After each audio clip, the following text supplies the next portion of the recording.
Good morning. Thank you, Sarai, and thank you, Professor Lambert, for that inspiring message to all of us here. So our next is, I would like to sort of acknowledge the sponsors, as Sarai said. So we will have them up here. They're going to be the speakers, panelists for the first session. So first of all, I would like to invite Inemawa, who is senior leadership, is from the senior leadership team from the InternetNZ.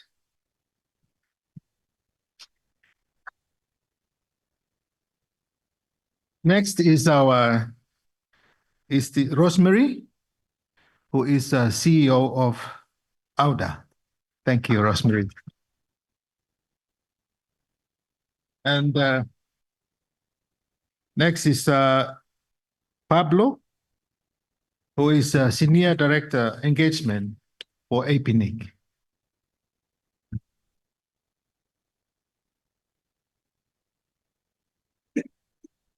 I would also like to invite the representative of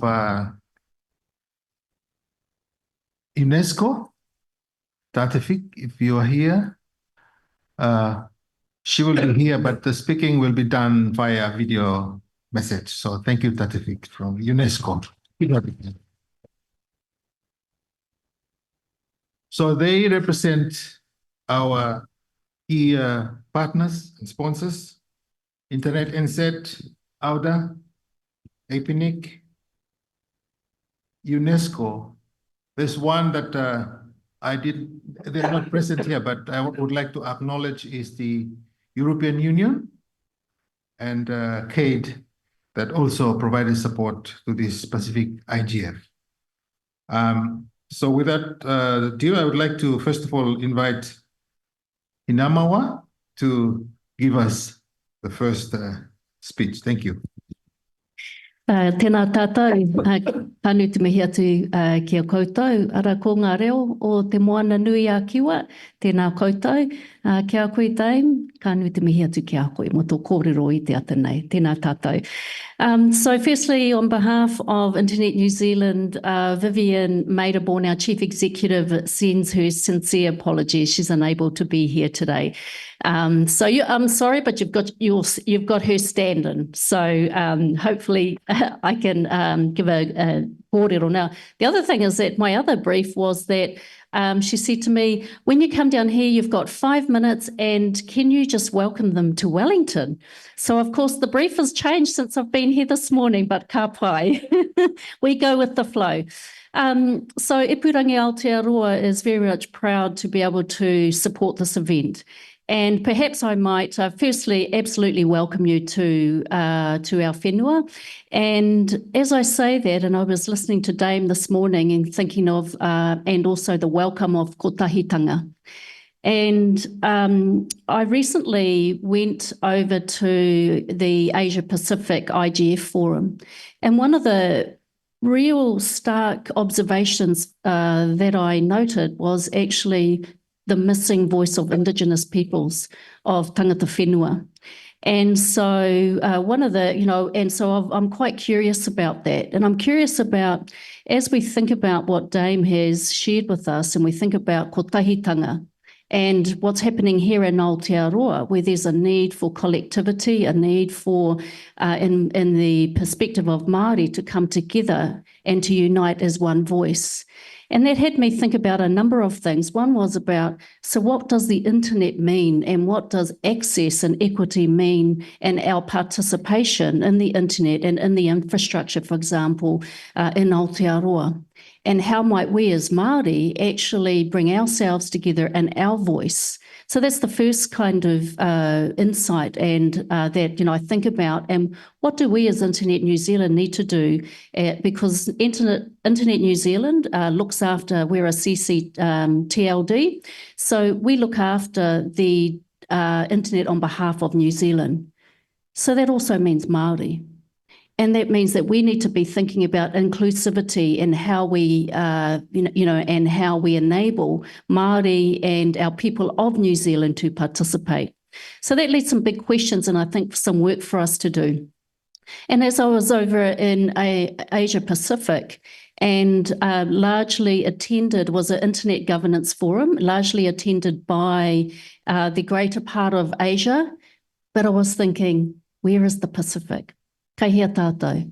So I think that's an opportunity as we think about the broader global conversation and how do we connect in the decision-making of internet in these different forums. And so I was quite curious and thought about, well, what does ICANN mean? And that is I only know it as ICANN, but register the domains are, Canadian-based. And that's where decision-making happens. And it also happens in forums like this. So I was really interested in how do we collaborate as a Pacific nation? Also, what does that mean for Māori? What does it mean for Māori connecting with our Pacific brothers and sisters? And how do we actually be a part of the global conversation? And so internet governance was really, that was quite an interesting topic that I thought, I really didn't understand it, but what I saw was that from the time the internet started was that it was started as the coming together of technical experts as the internet grew and started, and it was to enable communication. But of course now, as years have come forward, now the world has changed, and now we have to start thinking about the ethical considerations. We have to start thinking about online harm and how do we actually ensure that the voices of people are included in those conversations. And how do we think about AI? Artificial intelligence, but also the decision-making and people who are building these platforms and technical platforms. How might we ensure that our ancestral knowledge and our language is protected in these sorts of, in these platforms? So it does create some big questions, but I think some big opportunities for us to really think about what does that mean for us as our different nations and the protection of our ancestral knowledge. But how do we be a part of the decision-making about how that's done? So whether that's about the rules, for example, in Internet New Zealand, we're having considerations at the moment around the .nz rules. So part of our work is to think about how do we include Māori about when we set those rules to ensure actually it's Māori that are making those, helping us to build those rules. So there's quite a bit of work for us to do in that arena. For Internet New Zealand is that, again, we are thinking quite seriously about our role as Internet New Zealand in Aotearoa and what is the contribution we make to our country. And we have committed, our organisation has committed as to be Te Tiriti-centric. And why is that? Because Te Tiriti or Waitangi is a constitutional foundation for us in our country. And we see that we have a role and a responsibility as an organisation to contribute to who we are as Aotearoa and the part we play alongside tangata tiriti. But we have to really understand that for ourselves, the context of Te Tiriti and how do we play a part in that. So that means acknowledging tangata whenua. It means when we're thinking about our work that we are thinking about how do we include the voices of Māori. So that's the journey that we are on, and we've just launched our strategy and our council, and I want to acknowledge Whetu as well from our council, who's a big driver on our council, so that we set a vision as a company, as Internet New Zealand, for how we are going to become Te Tiriti-centric. And how we build our organisation, but that also means about how we engage differently with our communities and how do we start to reach out in different ways. But the main thing that I really probably wanted to share today was, was really pleased to come here and support, because I did want to understand what our Pasifika brothers and sisters and whanaunga are doing. And then to think about how do we share our learnings together? What can we learn from you?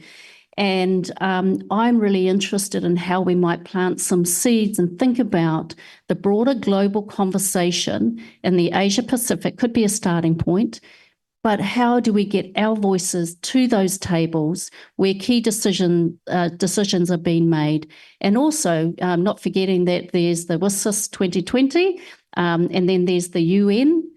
So what does that mean for us as, as the people of our nations? And how do we get our voices into those conversations, helping to set rules, helping to work alongside our tech, our tech wizards who are building these platforms, and help to set, I think, the standards and the ethical standards that Dame talked about. So, look, that's my quick reflections. I'm not sure if that, like I said, as I came here to welcome you, and again, if you want to, if you're here in Pōneke, and you feel like going for a bit of a walk, then if you just to, where are we? Probably Oriental Bay, just I'm going to point that direction. But there's a Tangite Keo. So we've got a beautiful maunga there that is watching over us during this conference. And if you have time and you'd like to go for a bit of a walk, then I would encourage it. That's a beautiful maunga that connects to Taranaki Iwi, Te Atiawa, Taranaki Whānui. And so there's a bit of history and whakapapa and kōrero about this rohe too.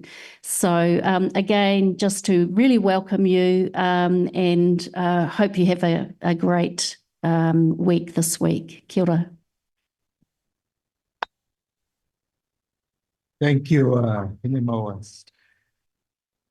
Just for the information for some of us, InternetNZ has been very vital in supporting ICT development in the Pacific for quite some time. I think in probably up 20 years back, they have been supporting us in a similar way. Next would be Rosemary Sinclair. She is CEO of aUDA, but aUDA has been supporting the Pacific for some time now, and let's give Rosemary a time to share with us. Come.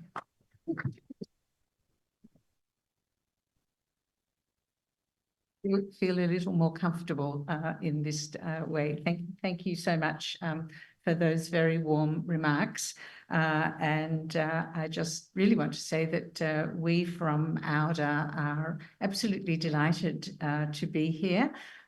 We very much enjoyed and learned so much from the Pacific IGF last year in Brisbane.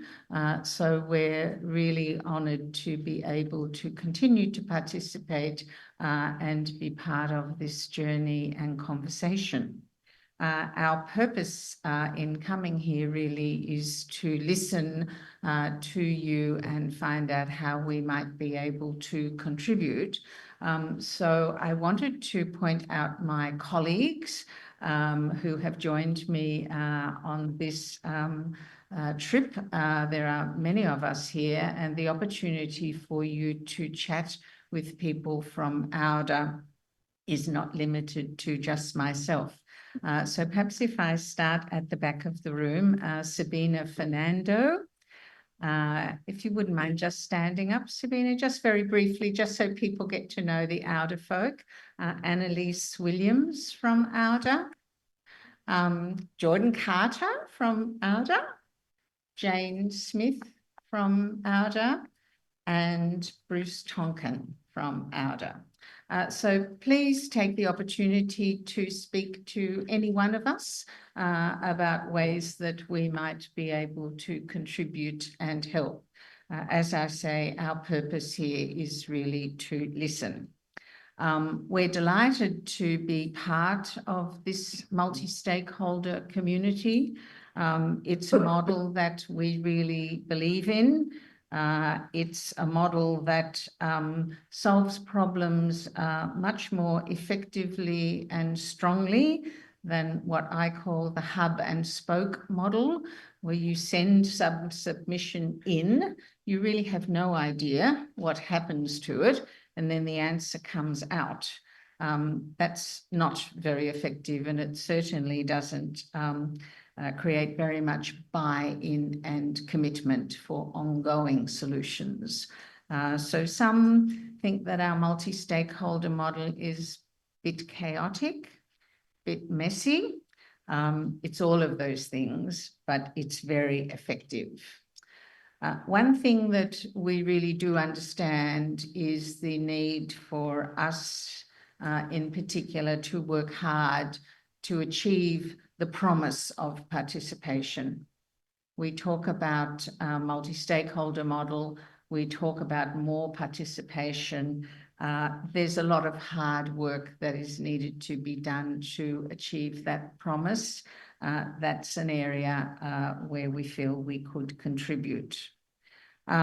It's incredibly important, and I first met Andrew at an ICANN meeting, I think. We were in a workshop together, and I just want to let you know that Andrew is a very strong, very effective advocate for the Pacific. That I'm sure is telling you something you already know. But sometimes, you know, it's nice to have someone from a faraway land confirm what you already think. And Andrew has been doing wonderful work in ICANN, bringing a strong message about the need and importance of Pacific participation in all the fora. ICANN is certainly listening, Save in particular, and shortly we'll be all meeting Rong.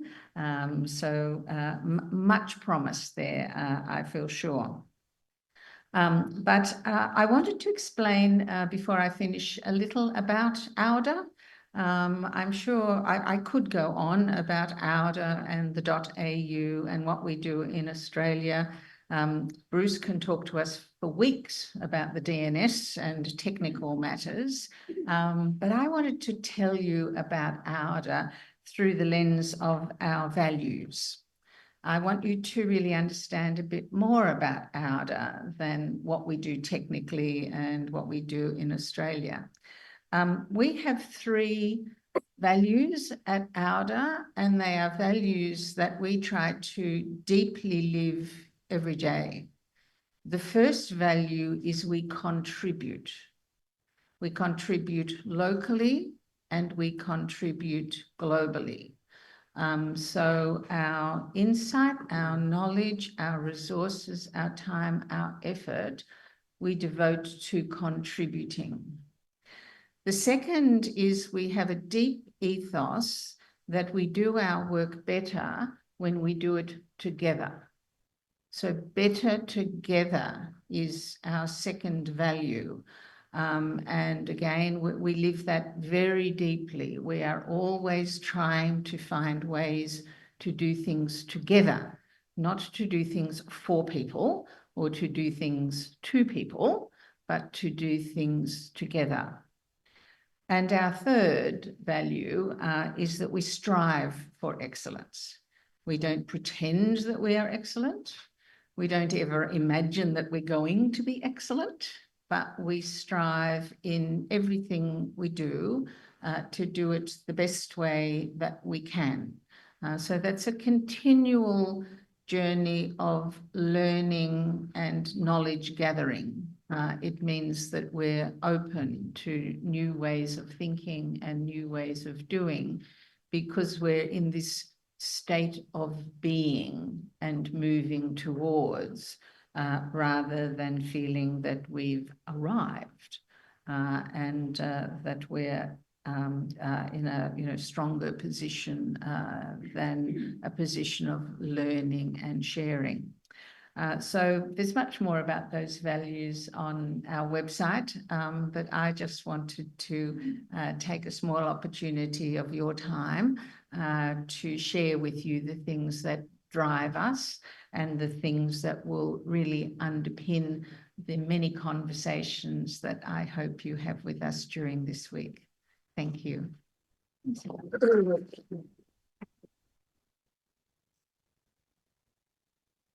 Thank you, Rosemary. Our next speaker here representing APNIC is Pablo. He's part of the senior management of APNIC and he's Senior Director, Engagement. Pablo, thank you. Thank you. Kia ora, tēnā koutou, It's an honor to be here with you today in Aotearoa, New Zealand. APNIC has more than 500 members here, and we're very happy to be with them. Thank you for the great welcome, Fiti, Batufala, also from Internet New Zealand. It is very meaningful for us to be here with you. The weather is not so warm, but your hospitality is the warmest, that's for sure. Deep condolences for the loss of your king, unifying force. Thank you, Sabanaka, for the welcome prayer. And it is impossible to match the welcoming remarks of the first speaker and how you were so elegant and graceful with very little time to prepare. I don't think I could ever do that even with weeks of preparation. Thank you very much. Thank you so much, Sarah and Andrew, for your great work and efforts in putting together the program of the Pacific Internet Governance Forum. It's always a super pleasure to partner with you and PICISOC. I remember our first conversations already a few months ago with Terry and Ellie, with the question of what if we are able to sort of co-host, co-locate the APNIC conference with the Pacific IGF, and now you made it a reality, so that's a really, really good thing. I'm very happy. We really welcome very much when different initiatives converge with the APNIC conference. It is the best way to build community and build bridges between communities. So we are, again, extremely happy to be able to have these things together. We have fellows and participants from all over Asia Pacific, but importantly from Oceania, from the Pacific region. And it's too great to have the APNIC conference with that specific focus and to cater as best as possible to the Pacific region. Half of the registrations of the conference are from participants from the region, and I hope that participants from this event can also benefit and take value of the APNIC conference. So you are very welcome as well. I think there is no other part of the world where overcoming distance is most meaningful. It's such a challenge, and how the Pacific is working day by day in overcoming remoteness to connect to the world through many means, but one of them via the internet. It is one of the most important technical marvels that humanity has been able to overcome, to beat that distance and connect the Pacific to the rest of the world. And all of these without losing character, without losing culture, preserving traditions, and being able to also, as you mentioned, give a voice and add perspective to the world's discussions, because the voices from here really can add a lot into regional and global discussions, for example, in internet governance. So it's very important that these forums can connect with wider forums, and that your voices are heard and amplified, because there's much to learn from here for the rest of the world. Of course, there is much more work that needs to happen to overcome and complete this challenge of connectivity, and this is part of the reason why we are here. And it's very nice to see a program of Pacific IGF that has this historical perspective with people that have been working and dedicating their lives for that. And it's so good to see you here. And then from that to sort of solving practical problems and improving, for example, CCTLD operations. And from there also trending topics of what to do with artificial intelligence, etc. So it's a very beautiful program that you put together, but most importantly, that you brought beautiful people here to one space that is shared with other communities as well. So for us as well, well, we have a very technical and somehow narrow mission to contribute to the stability of the internet and to contribute with technical capacity building. Again, it's very important to build that bridge with the not so technical community, the policy communities, and the internet governance community. So let's really try to use that space outside to get to know each other a little bit more and try to understand each other a little bit more. So thank you so much. And it's such an honor to have this shared space and convergence between those two conferences. Thank you.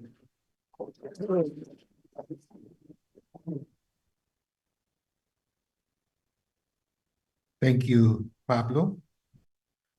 Last but not least, we will have our speaker from UNESCO by video message, but we have Tatifik here, who's came all the way from Paris, from UNESCO, to be with us. But I'll give her a few moments to introduce our speaker. Thank you, Tatifik.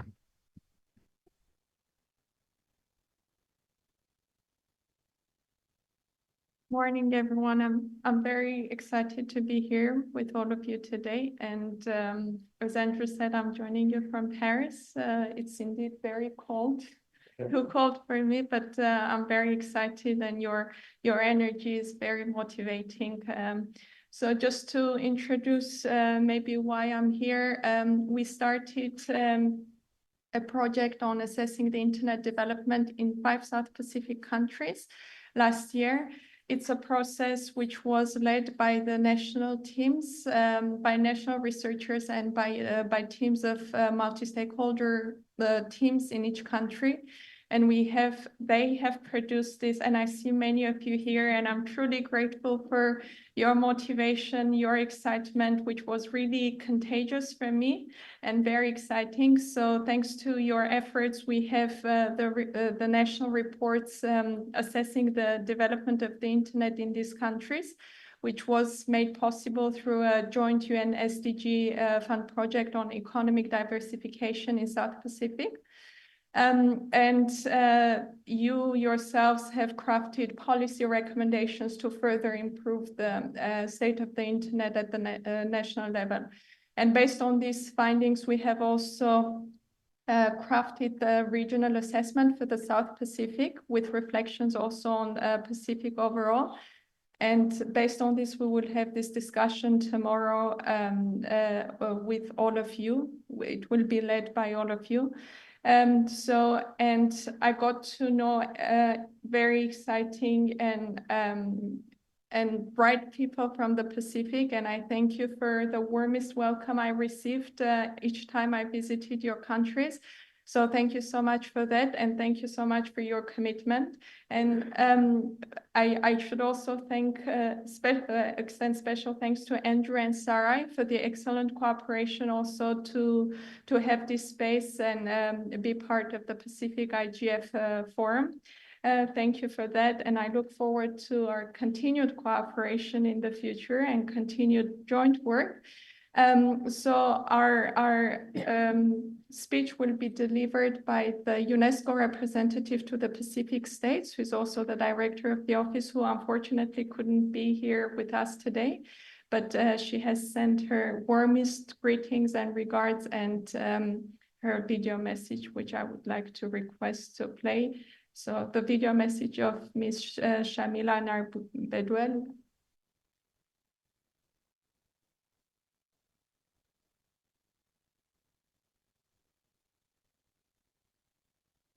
Honorable Maidaborn, Minister of Meteorology, Energy, Information, Industriality, Environment, Communication and Climate Change for the Government of Hong Kong. Esteemed representatives from the Ministry of Foreign Affairs and the Honorable Minister for Trade, Export Road, New Zealand, Honorable Ministers, Your Excellencies, Honorable guests, participants, I give you warm greetings from the United Nations Educational, Scientific and Cultural Organization, UNESCO. Ladies and gentlemen, I'm delighted to address you today, though prior engagements prevent me from joining you in person at this very important Pacific Islands Internet Governance Forum. Let me start by expressing my appreciation to the Pacific IDF for organizing this pivotal event. UNESCO is proud to support this forum, recognizing its crucial role in shaping the future of digital governance in our region. I also extend my sincere gratitude to the community for your unwavering support of UNESCO's initiative across the Pacific Islands. Your collaboration is the backbone of our progress. This year's theme, Strengthening Digital Governance and Resilience in the Pacific Islands, is more relevant than ever. It highlights the essential role of digital policies, governance, and regional cooperation in driving sustainable development and enhancing community resilience. In our interconnected world, these elements are not just beneficial, they are vital. The Internet's global impact is undeniable, but its significance in the Pacific is uniquely profound. As one of the most isolated regions of Earth, the Pacific has faced challenges that the Internet has helped overcome in transformative ways. The Internet has revolutionized this region, empowering its citizens in 3 key areas. Firstly, it serves as a lifeline for remote and dispersed communities, bridging distances and fostering global connections. Secondly, it strengthens our resilience against climate change by supporting disaster preparedness and sustainable development. And thirdly, the Internet preserves and promotes our cultural identity, allowing us to share the Pacific stories, traditions, and knowledge across the world. For UNESCO, supporting these transformative impacts, especially in small island developing states, is not just a priority, it is our mission. The challenges of digital governance highlighted by this forum are central to many of our initiatives. One such initiative is the implementation of the Internet Universality Indicators, aUDA, in 5 South Pacific Islands: Fiji, Tonga, Tuvalu, Solomon Islands, and Vanuatu. Many of you here have helped shape these assessments, and we thank you again. This work, part of the Joint Sustainable Development Goals Fund project, is crucial to UNESCO's mission to close digital divide and build an Internet that upholds human rights, is open and accessible to all, and governed by a multi-stakeholder approach, emphasizing gender equality and environmental sustainability. In line with these efforts, UNESCO has prepared the first regional Rong assessment, which will be launched tomorrow during the session we will be hosting. I warmly encourage you to attend. My colleagues who are here with you in this particular event, especially Mr. Vivien, will be happy and delighted to welcome you to that event. This report will serve as a strategic roadmap, providing a comprehensive analysis of the Internet ecosystem across the Pacific and highlighting the need to scale solutions that address the specific needs of citizens in achieving the Sustainable Development Goals. UNESCO's commitment to the Pacific states goes beyond assessment. Building on the aUDA findings, we are intensifying our efforts to support digital transformation. This includes working with stakeholders to enhance media and information literacy, develop digital skills, and help governments tackle challenges while seizing opportunities presented by artificial intelligence.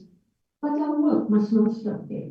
The Pacific must continue to lead in global discussions on digital governance as we approach critical events like the Summit of the Future and the 20-year review of the World Summit on Information Society, known as WSIS, at the UN General Assembly next year. We have a unique opportunity to shape the future of digital governance for the Pacific by the Pacific. It is essential that Pacific voices bringing local and regional perspectives are heard loud and clear on the global stage. In this spirit of collaboration, I invite you to join us at UNESCO headquarters on the 12th and 13th of February 2025 for our global forum on artificial intelligence and digital transformation for the public sector. This forum will address the need to build public sector capacity to effectively leverage AI and digital technology, drawing on the outputs of the Summit of the Future. As we begin this specific idea, let's harness the power of the internet to create more inclusive, more resilient, and thriving Pacific region. I thank you sincerely, and thank you for all the support you provide to UNESCO. I wish you all a productive and inspiring forum. Thank you very much, and wish you good luck over the next days. Thank you.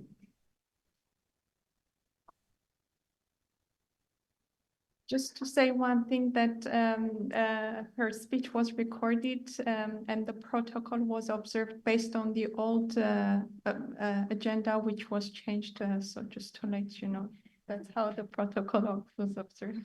Thank you so much. Thank you so much for that correction. Thank you, UNESCO, for that also inspiring message. We have come now to the end of the session 1, but one more item before you escape. We're going to have a group photo up here with the speakers, but sorry, somebody was pointing outside.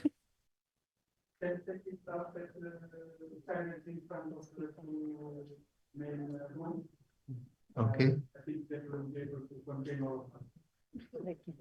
Sounds good. Okay, but I think we have 30 minutes before the end of our session. So please make use of that time to, meet the other, and then we'll join the break. Again, please give our speakers and our sponsors a big round of applause. Thank you.